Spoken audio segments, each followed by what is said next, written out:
জানি না আপনার বাড়ির পাশে কোনোদিন গেছেন কিনা। আমার বাড়ি চাঁপাই নবাবগঞ্জ, রাজশাহী। ওখানে এসে আপনার এখানে আমি প্রতিষ্ঠান গড়ি। 14 থেকে 16 বিঘা জমির উপরে এদেশের সবচেয়ে বড় প্রতিষ্ঠান। 600 প্রায় ছেলে, প্রায় 400 মেয়ে বাংলাদেশের বিভিন্ন জেলার। 1000 ছেলে মেয়ে এখানে থাকা আবাসিক প্রায় সব।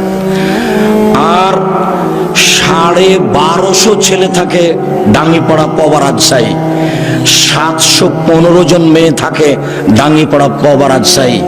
2957 জন ছেলে মেয়ে আবাসিক পড়াশোনা করে।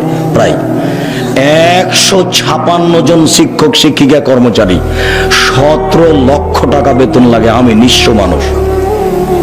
আপনি কোনোদিন গেছেন? আপনার তোর বাড়ি কালনি। কি দেখাতে চাচ্ছেন আপনি আমাকে? বল হিসেব। আপনার লজ্জা থাকা উচিত। আপনি জাননি কেন? কি মনে করেন আপনি? আপনাকে আমি কখনো ভালোবাসি না, এখনো ভালোবাসি না। আপনার টাকা দিয়ে ডাঙ্গিপাড়া জামিয়া সালাফিয়া চালাতে হবে কথা আমি বলিনি। আপনার অন্তরটা তার উপরে খুশি হবে, দেখতে যাবেন, ভালো লাগবে, এটা চেয়েছি। আরে টাকা কে দিবে তো উপরওয়ালা জানে। টাকা কে দিবে? উপরওয়ালা জানে। 535 জন অসহায় ছেলে মেয়ে পড়াশোনা করে, তার 115 জনই এতিম।